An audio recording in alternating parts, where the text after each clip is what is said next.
En los primeros dos episodios con el doctor Rafael Bielsa hemos hablado de su vida, de su compromiso político, de sus cargos políticos y ahora en este tercer episodio vamos a hablar de Rafael Bielsa, el escritor, el poeta, el amante de fútbol.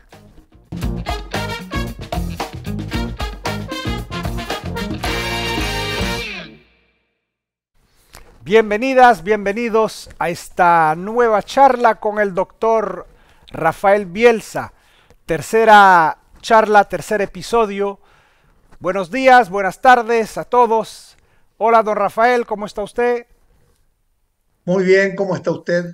Muy bien, gracias. Vamos a seguir nuestro intercambio y vamos a hablar de usted como escritor. Usted es un escritor prolífico como todos los escritores, es ante todo un gran lector. Nos comentó en el primer episodio que usted de joven solía leer mucho.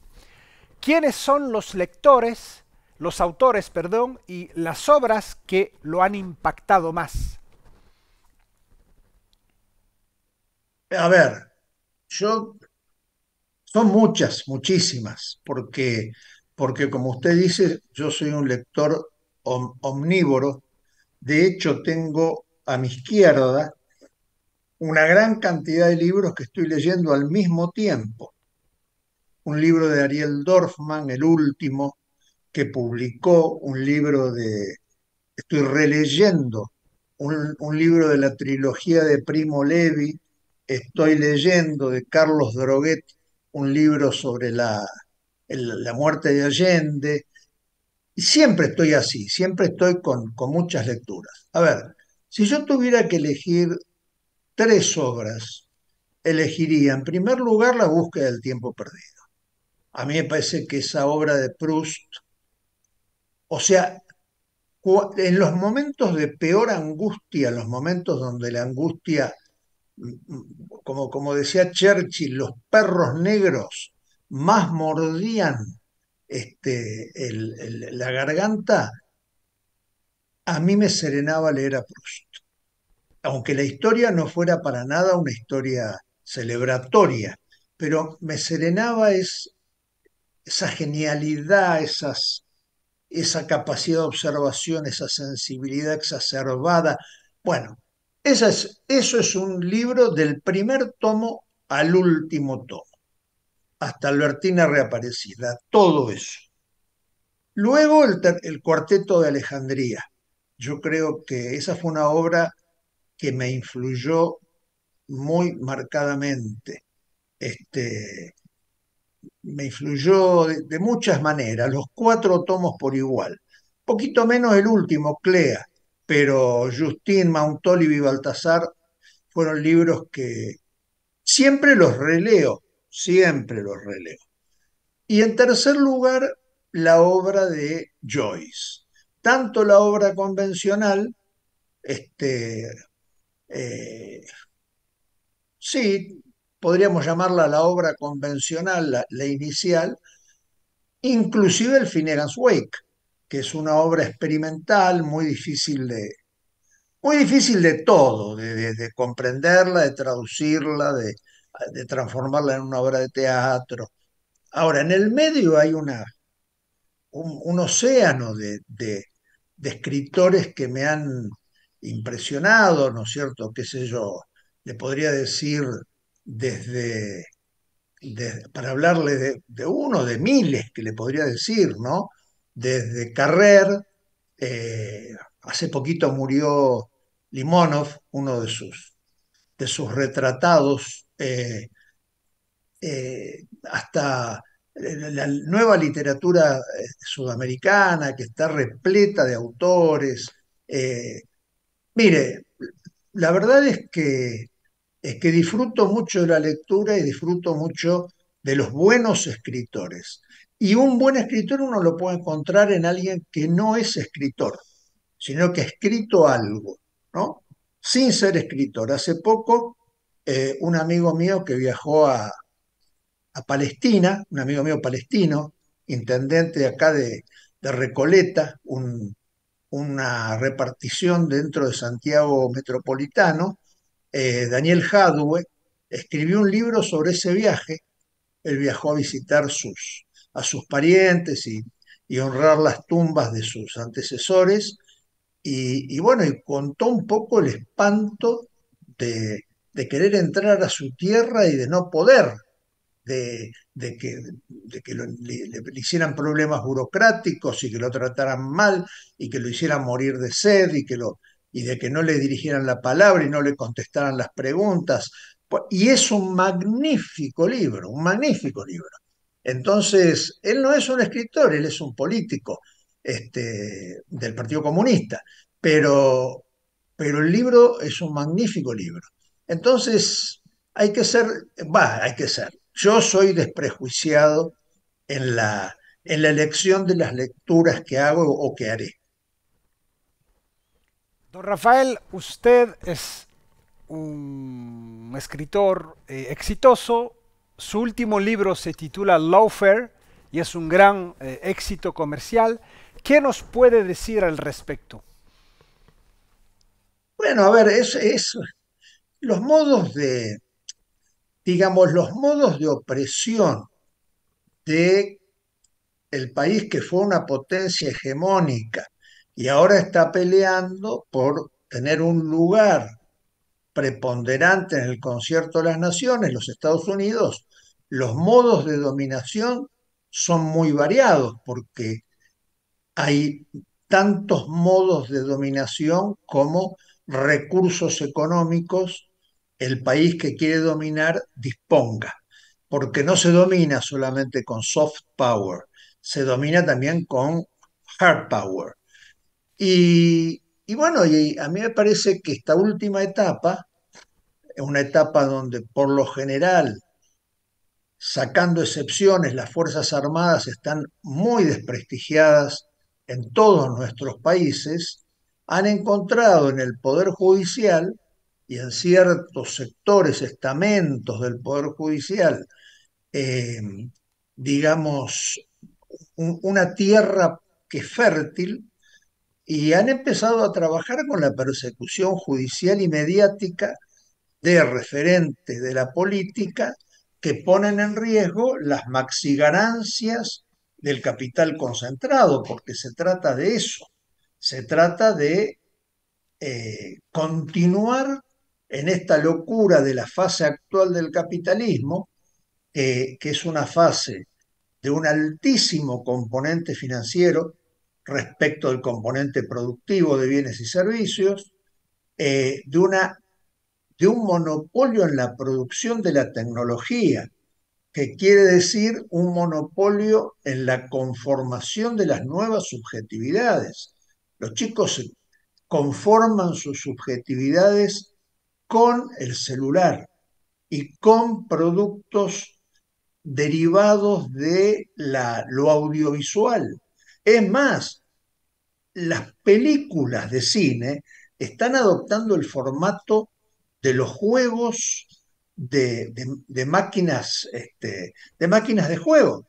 Entonces, usted piense, la hipervaloración de la apropiación financiera, el monopolio de la producción de la tecnología, la intervención en cuanto conflicto en el mundo sea medianamente, potencialmente perjudicial para los intereses de los Estados Unidos. Y la declaración prácticamente de cualquier cosa como un problema de seguridad nacional hace una fase del capitalismo muy opresiva, muy opresiva. Entonces, siempre ha habido gente que ha sufrido, y cuando uno ve los números es cierto que, que, que hoy la gente que sufre por pobreza es menos que en 1900. Ahora, también es cierto que nunca la concentración en la apropiación de la renta ha sido tan brutal como ahora. Cada vez menos gente, por eso Rockefeller decía siempre es mejor tener 13 hijos que 13 millones de dólares. Porque cuando uno tiene 13 hijos, no quiere tener 15. En cambio, cuando uno tiene 13 millones de dólares, quiere tener 26 y quiere tener 52. Entonces, es el fenómeno de los ricos, como se llaman, como dicen en Estados Unidos, the billionaires. eh, es un fenómeno que hay que estudiarlo porque nos, ese fenómeno está produciendo que nosotros naturalicemos algunas cosas que no las hubiéramos naturalizado en otro momento, o que se nos expropien palabras y las empiezan a usar ellos con un sentido diferente. Entonces, yo digo, bueno, a ver, nos están vaciando ya de las palabras, que es el modo que tenemos de pensar y de concebir los actos de rebeldía y de rebelión. Entonces, a mí me parece que, en primer lugar, no es sustentable, porque eso también produce un deterioro del medio ambiente, más allá de los negacionistas, de los terraplanistas, eso produce un deterioro del medio ambiente brutal. Por el otro lado, me parece que el avance de China es un avance más sólido que el retroceso de los Estados Unidos, porque pareciera que nadie ha reparado que China, que vende todo, vende lo que a usted se le ocurre, no exporta ideología. A diferencia de la izquierda de los 60, 70, que exportaba ideología, el Che, primero en el Congo, después en Bolivia, esas revoluciones se exportaban. Bueno, China no quiere exportar nada. China lo que dice es, tengo dinero, tengo ideas, financio estas obras, te hacen falta las obras, nadie te las va a financiar como yo, nadie las va a cobrar más baratas. Y sigue con la ruta del cinturón y la seda. Entonces, a mí me parece que tiene una mejor fórmula, ¿no? Yo no hablo de equivalencias bélicas porque China es lo suficientemente inteligente como para no entrar en esa variante, ¿no? La bélica. Pero, pero me parece que el mundo, tenemos todavía la posibilidad de que sea multipolar, pero no veo que la tendencia sea a la multipolaridad. Entonces, yo digo, acá en Argentina o acá en Chile, existe la ilusión acrítica de que vamos a poder optar si hacemos un negocio entre Estados Unidos y China. Hoy puede ser, pero la tendencia es a que no vamos a poder optar, a que en algún momento algunos de los dos nos van a decir, si es conmigo, no es con él. Y si es con él, no es conmigo. Y más adelante van a decir, es conmigo. Ni siquiera vamos a tener la posibilidad de pensar a dónde nos inclinamos. Entonces yo no veo un futuro pacífico, multilateral, con distintos puntos de agrupamiento. Yo lo que veo es como dos enormes aspiradoras que a medida que crecen necesitan más recursos, que manejan los precios por las compras por volumen, en un comercio que se ha enrarecido, con cadenas logísticas que han aumentado inusitadamente de precio, con restricciones financieras internacionales. Parece que es un mundo para nuestros países, un mundo muy complejo, muy complejo. Don Rafael, además de ser escritor, usted es poeta. Ha escrito varias obras como Espejo Negro o Esplendor. Yo tengo una pregunta para usted. ¿Cuál es el papel de la poesía? Bueno, a ver, claro, es hermosa la pregunta, porque es la pregunta que jamás se haría un verdadero poeta. porque uno escribe a pesar de uno mismo. Uno escribe, hay una frase de Caetano Veloso en una canción que dice, yo solo canto lo que no puedo callar. Bueno, esa es la poesía. La poesía es las palabras se desposan, se contraen matrimonio a pesar del poeta. Y muchísimas veces el poeta escribe cosas y no sabe la magnitud que tiene en el alma de una persona sensible eh, este, el impacto de esas palabras. Entonces, lo que ha sucedido, y es perfectamente entendible, que los poetas durante muchísimos años eran como augures sociales, o sea, pronosticaban lo que iba a pasar.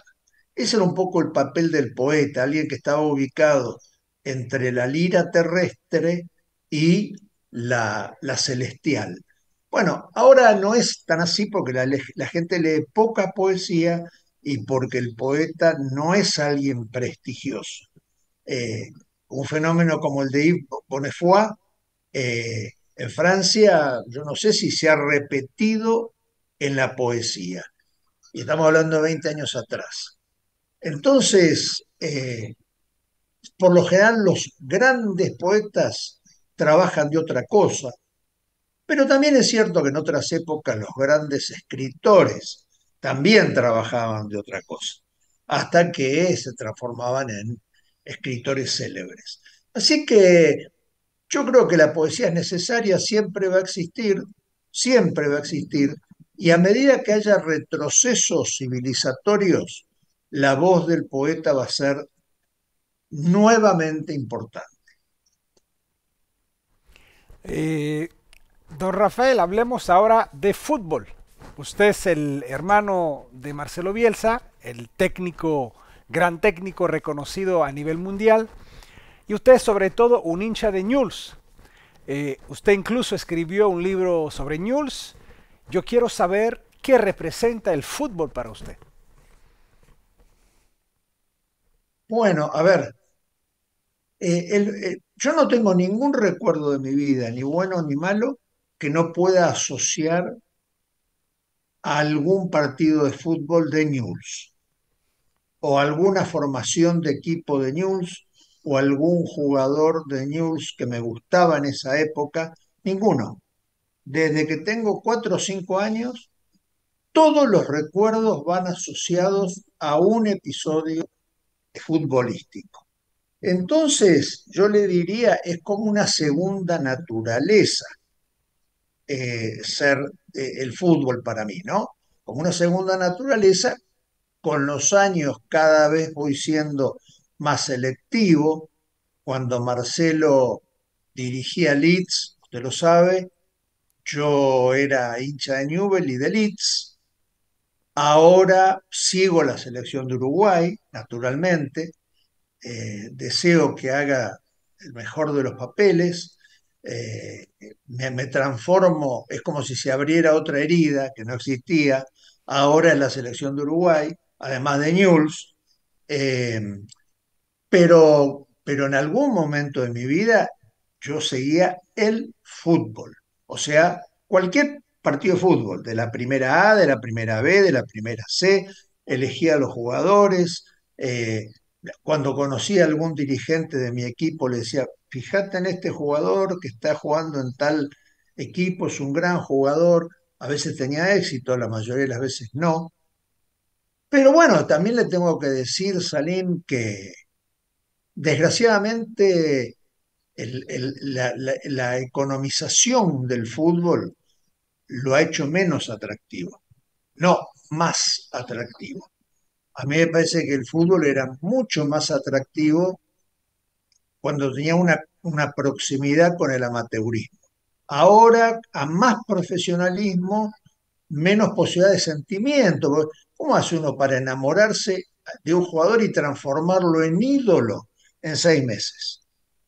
Vienen, juegan 6 meses, se van.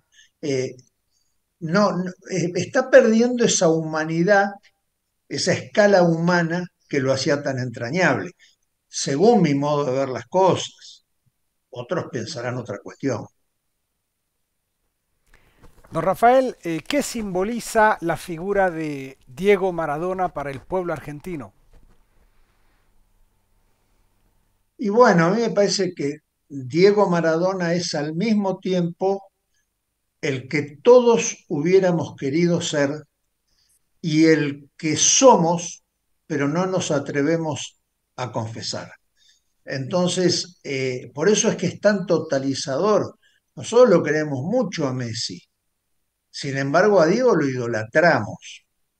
A mí Diego nos conmueve, Messi nos deleita, son sentimientos diferentes. Entonces, a mí me parece que esa vida que tuvo el pobre Diego, esa vida de excesos, esa vida de ese coraje que tenía para desconocer las autoridades formales, esos compromisos quijotescos que duraban toda la vida. Eh, bueno, me parece que, no es que me parece, me parece que él expresa de manera muy perfecta la verdadera esencia de la Argentina, ¿no? Es decir, individuos capaces de hacer una genialidad, pero también de robarse un tenedor en un restaurante. Y eso era Diego, Diego era eso. Y entonces nos quedamos con la boca abierta en sus momentos de genialidad y en sus momentos de debilidad nos reímos por lo bajo, sin mostrar mucho, pero como diciendo, ay, este Diego, ¿no? Eh, lo amamos, es una persona a la que amamos. Don Rafael, una pregunta sobre América Latina. ¿Cómo ve usted la América Latina actual? ¿Cuáles son, según usted, los principales desafíos del continente? Muy difícil hablar del continente, querido Salim, porque yo creo que es uno de los momentos de mayor fragmentación eh, que recuerde desde desde los 80, uno de los momentos de mayor fragmentación donde se han desacoplado los procesos. Por eso son procesos breves, cortos. Entonces usted eh, termina un gobierno progresista mientras en otro país acaba de ser elegido, no se puede hacer la masa necesaria, el volumen, para poder enfrentar en los organismos multilaterales con una sola posición algunos temas. Entonces, me parece que cada país tiene su agenda. ¿En qué lugar pone usted a Perú, que es un país que vive hace 10 años con una crisis de institucionalidad tremenda, tremenda? ¿En qué lugar pone a Colombia que después de muchísimos años de hegemonía de la derecha y de algunas derechas este, que estaban en el borde, ahora afronta un mandato de izquierda que como todos los procesos sociales son más largos que los periodos gubernamentales, tienen procesos de maduración que son propios. Entonces las constituciones no toman en cuenta, no tomaron en cuenta la velocidad del cambio actual. Entonces, los tiempos del cambio actual. Entonces, porque en definitiva, ¿de qué se trata? De una operación cultural. Usted tiene que acostumbrar a la gente a que lo que conseguía de una manera, si lo busca de otra, también lo va a conseguir, pero le va a permitir entrar a otros que estaban fuera del juego. No es sencillo, es difícil.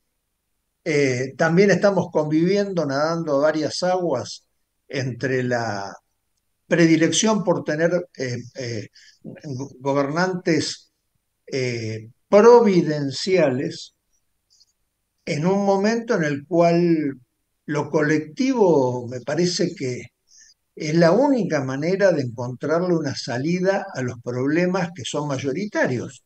No pasa por lo individual. Sin embargo, buscamos liderazgos providenciales. Bueno, es una época de mucha confusión en mucha gente, que además, por añadidura, no tiene demasiado tiempo para ver cómo responde sus preguntas existenciales, cuando no sucede que tampoco tiene las herramientas para conceptualizarlas. Entonces es muy difícil hablar de una América Latina, muy difícil hablar de una Sudamérica, y otra vez, eh, como me dijo una vez un salvadoreño, comiendo al conejo de a uno hasta la raza se acaba. Claro, y eso somos nosotros, conejos que nos están comiendo de a uno.